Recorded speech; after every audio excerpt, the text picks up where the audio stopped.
Raoul Paul just confirmed it. Again, he is a multi-billionaire, and he knows about the Crypto Clarity Act in 4 areas: regulation, legislation, banking, and accounting. So I was saying that regulation is one of the most important factors for XRP, and we're seeing it hit it off right now. It's going big for it. On clarity. And it's a good thing that this happened, that this crypto regulation is coming through, because XRP is going to be the one that's going to profit most out of it from all other cryptos. Maybe there's going to be a few others, but XRP is the #1 winner for sure out of that, Senate hearing we were hearing a few months ago.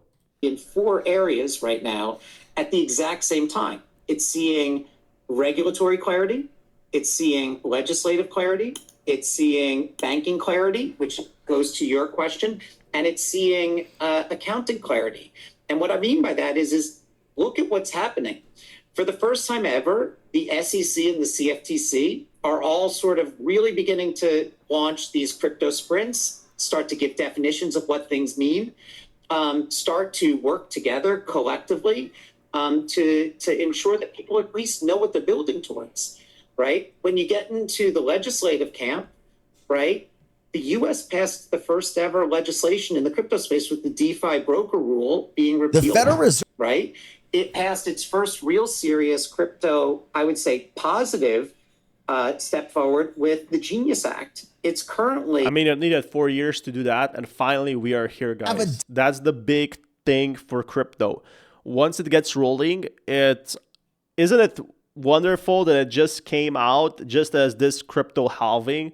So every good scenario we got together. Debating and discussing market structure surrounding sort of the DeFi ecosystem. This is unbelievable, right? Then you get to banking. And here's a really fascinating one. I sat down with a big bank the other day, and I said to the individual, I'm still laughing to this day as to the fact that we could now talk to each other. Like, there was a point that they wouldn't return my calls. Now, you have to remember, when I was at Time, some of the biggest banks were some of our biggest partners. When I was at Bloomberg, I worked with all of them very closely. So I know all these folks. And for a while, I was sort of like a leper on the leper colony, right? I don't know what to say.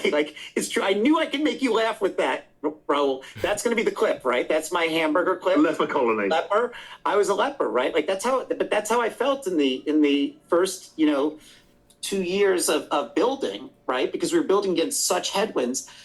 But the big banks now, for the first time ever, are engaging, and they've repealed in the United States a lot of the rules for the big banks to be able to participate in this evolution, right? And ultimately, we're seeing a tremendous amount of support. I mean, I can say publicly that Citigroup, Bank of America, JPM have all been unbelievable in the past, I would say 3, 4, or 5 months in terms of sitting down with us and having constructive conversations, real conversations. This is not saying that they're saying, oh, we'll do anything, but for the first time ever, we can have real conversations with them. And so there's a couple reasons as to why large institutional managers and banks have not adopted XRP or integrated. This is obviously because of the lawsuit, which I've been talking about now, but also the Clarity Act has basically not given any confirmation what XRP is, and involved a huge risk of their capital to invest into XRP. They weren't sure if the lawsuit would even be over. That's why no institutions bought XRP before. But with that over, that being said and done, we could be seeing a new influx of institutions adopting XRP tools for their daily transactions. Could be also corporations, could be anything at this point, because XRP serves many different needs in their payment systems because they handle a large volume of money and transfers each day, thousands of them. So my price prediction for XRP, if it is going to get adopted globally in terms of institutional transfers and payment systems, is that it would have to be at $50. And that's the requirement that it will need in order to have enough volume and liquidity to handle the volume that will come from global payments. So we're talking about... Now that's going to be the hard part, right? Getting that much volume into crypto institutions. That's where I'm worried. Will XRP really do that? large banks here that are moving trillions of dollars each day. So yeah, there's a lot of things that is happening to XRP, but not a lot of people know. One of the issues that's not solved in the whole stack that you're doing, that I uniquely see where I am in the Cayman Islands, is our banks hate anything to do with crypto. And it's not because I have a political opinion, it's because of FATCA. It's all of the US KYC rules means that they're terrified of accepting money that they can't KYC properly. Meanwhile, in Switzerland, I have a relationship with Signum Bank, and Signum's fantastic, but they do on-chain KYC. So they can check, it's just a new way of doing it. We need KYC, the on-chain KYC, to get acceptance into the banking system for international. The US, they can do whatever they want, but for international payments, because of US rulings, it's actually really hard. So as of right now, XRP does not have KYC.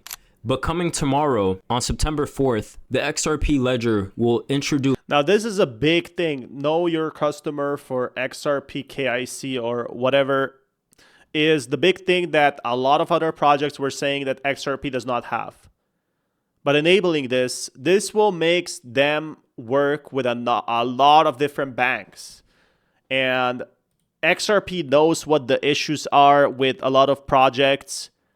That is the biggest news probably of this year, because this means they're going to have a lot of bigger partnerships as well. Native tools for Know Your Customer and anti-money laundering compliance using decentralized identities, marking a significant shift towards institutional grade compliance. And this is something that the majority of people using the XRP ledger have agreed upon. We can see that over here, 82.86% of validators will enable users and institutions to manage KYC requirements natively on the XRP ledger. Most new evolutions start from purely liberal. So yeah, this is the big thing for XRP, is they couldn't partner up because of this Know Your Customer, because the banks want to know where they're getting the money from.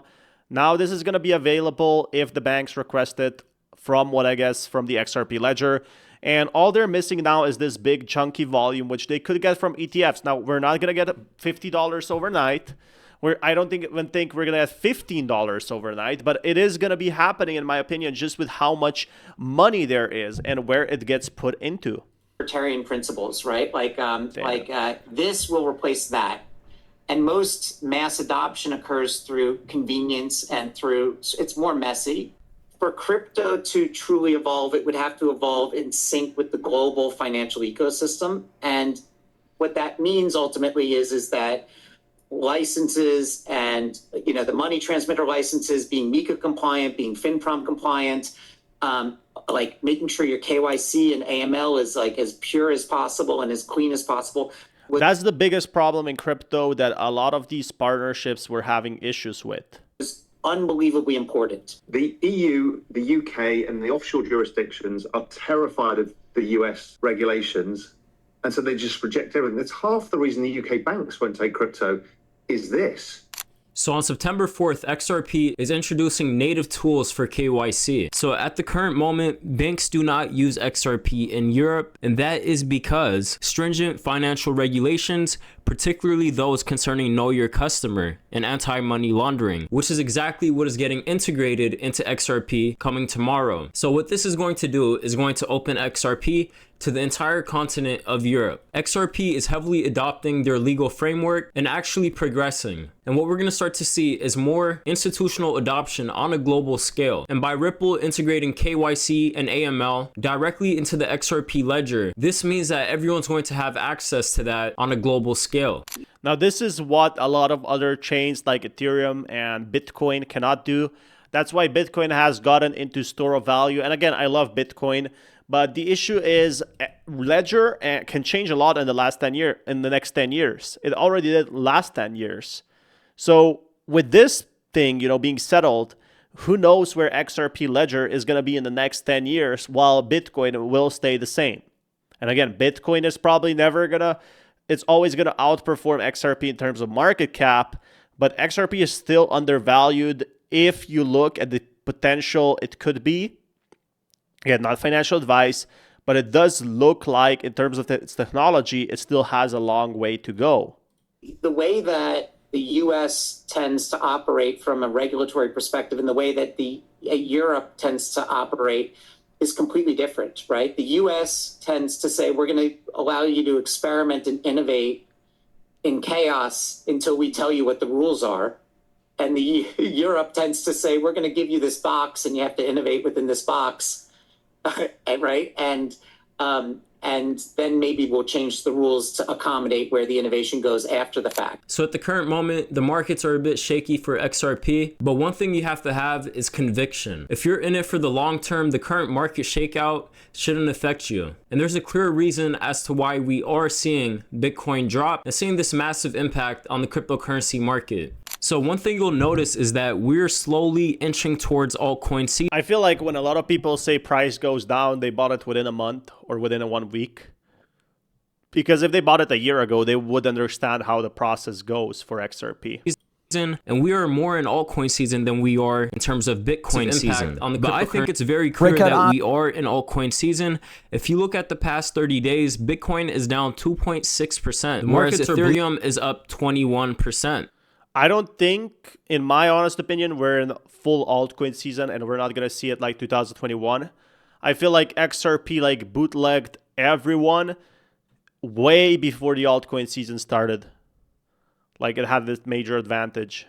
So essentially what we're seeing is all of the money coming to Ethereum. We're not going to see the same retail indicators. We're not only going to rely on retail. We will have to rely on other,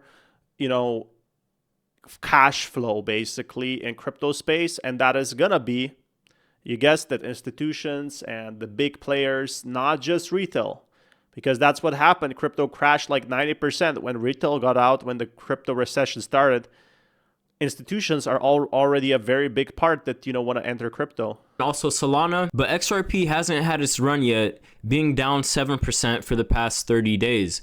And personally, I think this is a huge buying opportunity because we got to consider the facts. What is going on? Everything is good for XRP. We had the Genius bill get passed.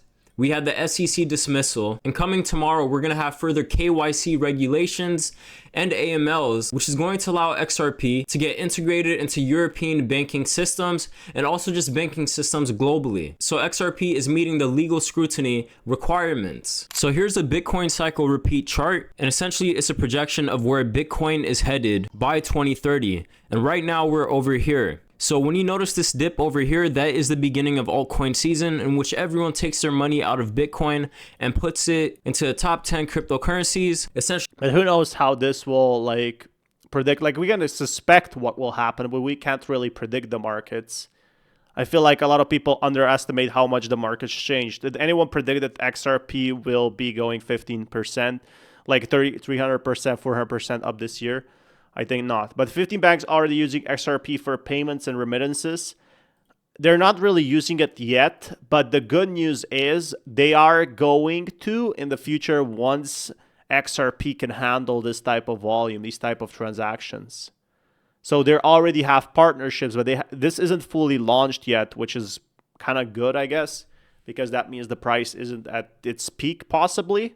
But it's looking more like 2030. And that quote came from the CEO of SBI Group. And SBI Group is one of the largest banks in Japan with over $80 billion in assets under management. So real demand for XRP is key to its long-term success. And XRP has real demand. It has all the utility and now it has all the legal framework that it needs to be successful and be one of the biggest competitors in the cryptocurrency industry. But we're just not seeing the price meet the demand. That's because a lot of these contracts probably take multiple years to happen. We're going to see XRP's price just explode. So temporary market shakeouts like the one that is occurring right now in XRP is nothing in terms of the grand scale of things. And when we look at a map of Africa, there's already 13 countries that are using XRP and also RLUSD for P2P transactions. And these countries include Benin, Burkina Faso, Cote d'Ivoire, Egypt, Ghana, Kenya. So it's good that they already tested this and it works.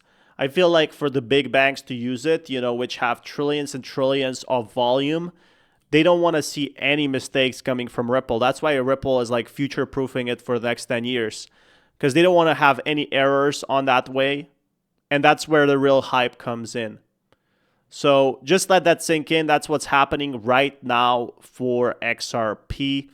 Is we are in those early testing stages, and again, these contracts, they take time, so it might take like 5-6 years before we see any, like, you know, like crypto YouTubers are talking about $500 XRP. It's gonna be hard this cycle, like even in 2025.